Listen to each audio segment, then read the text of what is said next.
மாரடைப்பு இப்போ நிறைய பேருக்கு ஹார்ட் அட்டாக், மயோகார்டியல் இன்ஃப்ராக்ஷன் இந்த மாதிரியான பிரச்சனைகள் இருந்துக்கிட்டே இருக்கு.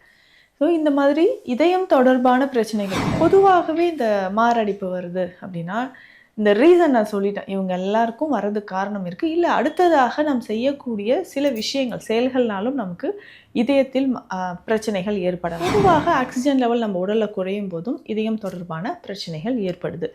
இந்த மாதிரியான காரணங்களோடு நம்ம என்ன உணவுகள் எடுக்கலாம்? ஸோ என்னென்ன காரணங்கள் அப்படின்னு பார்த்தோம். உணவு முறையை பொறுத்தவரைக்கும் முக்கியமா இப்ப சொன்ன இந்த 5 காய்கறிகளிலும் அதிகமான மெக்னீசியம், ஜிங்க், காப்பர் இந்த மாதிரியான நுண்சத்துக்கள் இருக்கு. இது நம்மளுடைய பாடி எலக்ட்ரோலைட்ஸ் இம்பேலன்ஸ் ஆகாமலும், லோ ப்ரெஷரோ இல்லை நமக்கு லோ சுகர் ஆகாமலும் நமக்கு பாதுகாக்கும்.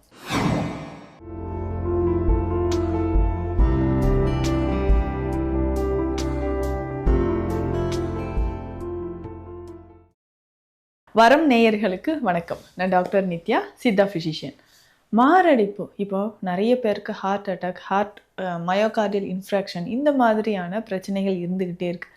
ஸோ இந்த மாதிரி இதயம் தொடர்பான பிரச்சனைகள் டக்குன்னு எனக்கு ஹார்ட் அட்டாக் வர்றதுக்கு என்ன காரணம்? இதயத்தில் இருக்கக்கூடிய தசைகள் வலிமையாக இருக்கிறதுக்கு நம்ம என்னென்ன உணவுகள் சாப்பிடலாம்? யாருக்கெல்லாம் இதயம் தொடர்பான பிரச்சனைகள் வரும்? இது ரொம்பவே கவனமாக இருக்க வேண்டிய ஒரு விஷயம். பொதுவாக கொலஸ்ட்ரால் அதிகமாக இருக்கக்கூடிய நபர்கள் கவனமாக இருக்கணும். அடுத்ததாக பிளட் ப்ரெஷர், பிபி இருக்கக்கூடிய நபர்களும் ரொம்ப ரொம்ப கவனமாக இருக்கணும். இதை தொடர்ந்து ஹெரிடிட்டியாக நமக்கு ஏதாவது டிசீஸ் இருக்கா அப்படின்னு பார்க்கணும். அதாவது நம்ம பேரண்ட்ஸ்க்கு ஏதாவது ஒரு ப்ராப்ளம் இருந்து இல்லை கார்டியாக் இஷ்யூஸ் இருந்து அது நமக்கு வருவதற்கும் வாய்ப்புகள் இருக்குது. பொதுவாகவே இந்த இதயம் அப்படின்னு நம்ம பார்க்கும்பொழுது எப்போவுமே இதயம் துடிப்பு நடந்துக்கிட்டே இருக்கும். இட்ஸ் ஒரு மஸ்குலர் ஆர்கன். ஸோ இதயம் ஒரு மஸ்குலர் ஆர்கன். இந்த மசில்ஸ் வீக் ஆகும்பொழுது நம்ம உடல்லையே பார்த்தோம்னா தசைகள் இருக்குது. அந்த தசைகள் மாதிரியான ஒரு அமைப்பு தான். ஸோ இது சுருங்கி விரிவதில் நமக்கு ஏதாவது பாதிப்புகள் ஏற்படும் பொழுது தான் நம்ம உடலில் இரத்த ஓட்டம் பாதிப்பு ஏற்படுது.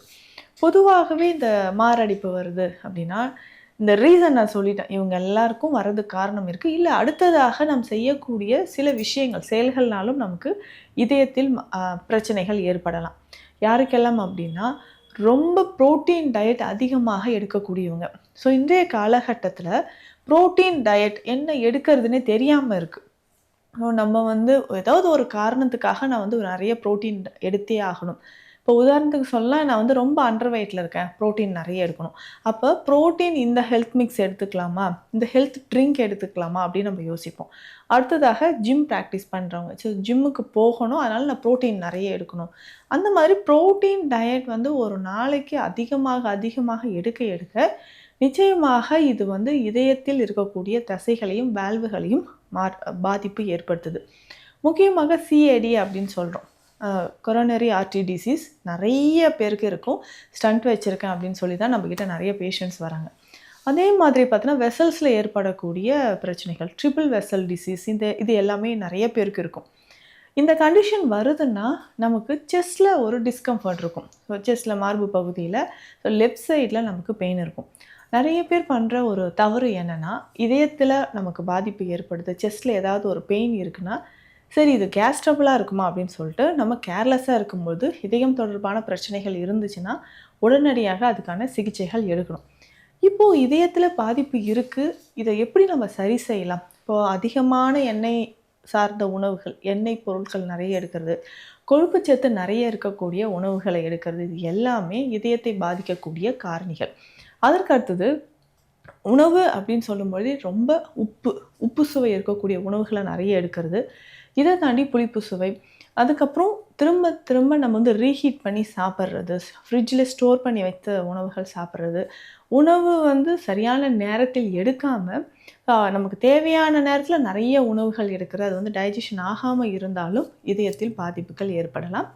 இதையும் தாண்டி ரொம்ப ஸ்ட்ரெஸ்ஸாக இருக்கக்கூடிய நபர்கள், ஸோ அதிகமான மன அழுத்தத்தில் நம்ம இருந்தோம்னாலும் என்ன ஆகுதுன்னா அடுத்தடுத்து நமக்கு இதயம் தொடர்பான பிரச்சனைகள் வரும். ஸோ வயதிற்கு உடல் எடைக்கும் அதிகமான நம்ம ஒர்க் அவுட்ஸ் பண்ணிக்கிட்டே இருக்கணும்னா நிச்சயமாக ஹார்ட் பீட் இன்க்ரீஸ் ஆகும். குறிப்பாக பார்த்தோம்னா அனிமியா அப்படின்னு சொல்லக்கூடிய ரத்த சோகை இருக்கிறவங்களுக்கு ஹார்ட் பீட் கம்மியாகிறதுக்கு நமக்கு சான்சஸ் இருக்குது. அதேமாரி பால்பிட்டேஷன் அப்படின்னு சொல்கிறோம், படபடப்பு ஏற்படுறதுக்கும் வாய்ப்பு இருக்குது. பொதுவாக ஆக்சிஜன் லெவல் நம்ம உடலில் குறையும் போதும் இதயம் தொடர்பான பிரச்சனைகள் ஏற்படுது.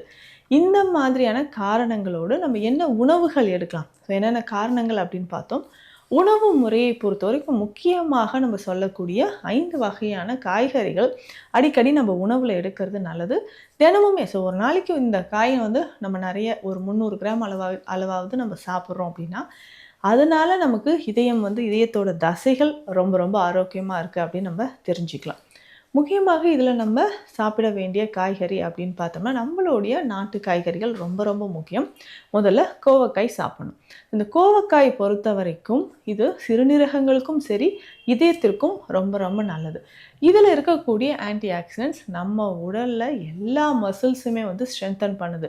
ஸோ அப்போ இதயத்தையும் இது வலிமையாக்கும். ஸோ இதயத்தோட துடிப்பும் சரி, ஸோ அந்த அரித்மியா அப்படின்னு சொல்லக்கூடிய கண்டிஷன் தான் இன்றைக்கி நிறைய பேருக்கு இருக்குது. இதய துடிப்பில் ஏற்படக்கூடிய பிரச்சனை, ஏற்றத்தாழ்வுகள் இந்த அரித்மியா கண்டிஷன் இருக்குன்னா கோவக்காய் அடிக்கடி நம்ம உணவில் சேர்க்கணும்.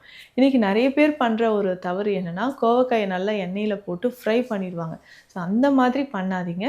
கோவக்காயை வேக வைத்து லைட்டாக மசாலா போட்டு சாப்பிட்டு வந்தனாலும் ஓகே தான். ஸோ அந்த மாதிரி நம்ம பார்த்துக்கணும். அடுத்து முக்கியமான இன்னொரு காய்கறி அப்படின்னு பார்த்தோம்னா சுண்டைக்காய். சுண்டைக்காயை பொறுத்த வரைக்கும் இதில் நிறைய சுண்ணாம்பு சத்து, இரும்பு சத்து இருக்குது. நம்ம உடலில் இருக்கக்கூடிய மூட்டுக்களை வலிமையாக்குறதுலேருந்து சப்த தாதுக்களையும் வலிமையாக்கக்கூடியது. இதய தசைகளையும் இது வலிமையாக்குது. சௌசவ் அப்படின்னு சொல்லக்கூடிய அடுத்தது இது நீர்த்தன்மை அதிகமாக மற்றும் ஃபைபர் கண்டென்ட் இருக்கக்கூடிய ஒரு காய். இந்த சௌசவ் எப்படி சாப்பிட்லான்னா நம்ம கூட்டு மாதிரி செய்தோ இல்லை இந்த சௌசவ் மட்டும் இந்த காயை வேக வைத்து கொஞ்சமாக நம்ம மிளகோ சீரகமோ சேர்த்து நம்ம சாப்பிட்டுட்டு வந்தோம்னாலும் நம்ம இதயத்திற்கு நல்ல ஒரு பலத்தை தருது அப்படின்னு சொல்லலாம். அடுத்தது முக்கியமாக பார்த்தோம்னா அவரைக்காய். அவரைக்காயில் நிறைய நார்ச்சத்து இருக்குது. முக்கியமாக ஃபைபர் கண்டென்ட் இல்லாததுனால தான் நம்ம உடலில் கழிவுகளின் தேக்கம் அப்படின்றது ஏற்படுது. இந்த கழிவுகளின் தேக்கம் ஏற்படாமல் இருப்பதற்கு நம்ம என்ன பண்ணோம்னா இந்த நார்ச்சத்துக்கள் அதிகமாக இருக்கக்கூடிய காய்கறிகளை சாப்பிடணும். அதுலேயும் முக்கியமாக நான் சொன்ன இந்த வெஜிடபிள்ஸ் எல்லாமே சாப்பிட்டோம்னாலும் இதயம் வலிமையாக இருக்கும். அடுத்து முக்கியமாக இன்னொரு காய், இதை ஜூஸ் மாதிரியும் குடிச்சிக்கலாம், இல்லை நம்ம டெய்லி உணவோடு சேர்த்தும் சாப்பிட்லாம். அதுதான் பீர்க்கங்காய். இதுலேயும் நிறைய நார்ச்சத்துக்கள் நிறைஞ்சிருக்கு. நார்ச்சத்துக்கள் இது என்ன பண்ணுதுன்னா நம்ம உடலில் மசில் ஃபைபர்ஸையும் இது நல்லா ஸ்ட்ரென்தன் பண்ணுதுன்னு சொல்லலாம். ஸோ இப்போ சொன்ன இந்த 5 காய்கறிகளிலும் அதிகமான மெக்னீஷியம், ஜிங்க், காப்பர் இந்த மாதிரியான நுண்சத்துக்கள் இருக்குது. இது நம்மளுடைய பாடி எலக்ட்ரோலைட்ஸ் இம்பேலன்ஸ் ஆகாமலும், லோ ப்ரெஷரோ இல்லை நமக்கு லோ சுகர் ஆகாமலும் நமக்கு பாதுகாக்கும். சர்க்கரை நோயாளிகளும் இந்த 5 வகையான காய்கறிகளை அதிகமாக சாப்பிடலாம். இதனோடு சில மூலிகைகள் சேர்ந்த கலவை. நம்ம இதயத்திற்குமே பார்த்தோம்னா ருத்ரவாயு சூரணம் அப்படின்ற ஒரு மருந்தை நம்ம கிளினிக்கில் ஸ்பெஷல் மெடிசனாக நம்ம கொடுத்துட்ருக்கோம். இந்த ருத்ரவாயு சூரணம் அப்படின்ற இந்த மருந்து ஒரு நாளைக்கு 2 வேளையோ 3 வேளையோ ஒவ்வொருத்தருக்கும் இதயம் தொடர்பான என்ன பிரச்சனைகள் இருக்கோ அதற்கு ஏற்ற மாதிரி நம்ம பயன்படுத்தும் பொழுது நல்ல ஒரு முன்னேற்றம் கிடைக்கும்னு சொல்லலாம். சிலருக்கு பார்த்தோம்னா கார்டியோமெகாலி அப்படின்ற ஒரு கண்டிஷன் இருக்கும். இதய தசைகளில் கொஞ்சமாக நீர் சேர்ந்து இதயம் வீக்கமாக இருக்குது. ஸோ இந்த கண்டிஷனுக்குலாம் ட்ரீட்மெண்ட்டே கிடையாதுங்க அப்படின்னு சொல்லுவாங்க. இதற்குமே ஒரு நல்ல ட்ரீட்மெண்ட் நம்ம சித்த மருத்துவத்தில் இருக்குது. ஸோ இதயம் தொடர்பான பிரச்சனைகளுக்கு நம்ம பல வருஷமாக ட்ரீட்மெண்ட் கொடுத்துட்ருக்கோம். ஸோ ஹார்ட்டில் ஒரு ப்ராப்ளம் இருந்துச்சுன்னா நம்ம எல்லாருமே உடனே பயப்படுறோம். ஸோ பயந்து தான் அடுத்தடுத்த லெவலுக்கு நம்ம போகாமல் அந்த மெடிசன்ஸே காலம் பூரா நம்ம எடுக்கிற மாதிரி இருக்கும். உணவு முறை, நம்ம வாழ்வியல் முறை, ஸோ ஒவ்வொருத்தருக்கும் இது இதயம் தொடர்பான பிரச்சனை இருக்கிறவங்களுக்கு நம்ம ஸ்பெஷலான ஒரு டயட் நம்ம சொல்கிறோம். ஸோ ஸ்பெஷல் டயட்டை நம்ம சொல்லிவிட்டு அதற்கேற்ற மாதிரியான மருந்துகள் கொடுத்தோம்னா இதயம் தொடர்பான பிரச்சனைகள் குணமாகுது. ஸோ உங்களுக்கு ஏதாவது இதயம் தொடர்பான பிரச்சனைகளோ இல்லை அதற்கு ஏதாவது தீர்வுகள் தேவை அப்படின்னா கீழே இருக்கிற நம்பருக்கு காண்டாக்ட் பண்ணுங்கள். Deekshalayam Siddha health care, Chennai. நன்றி.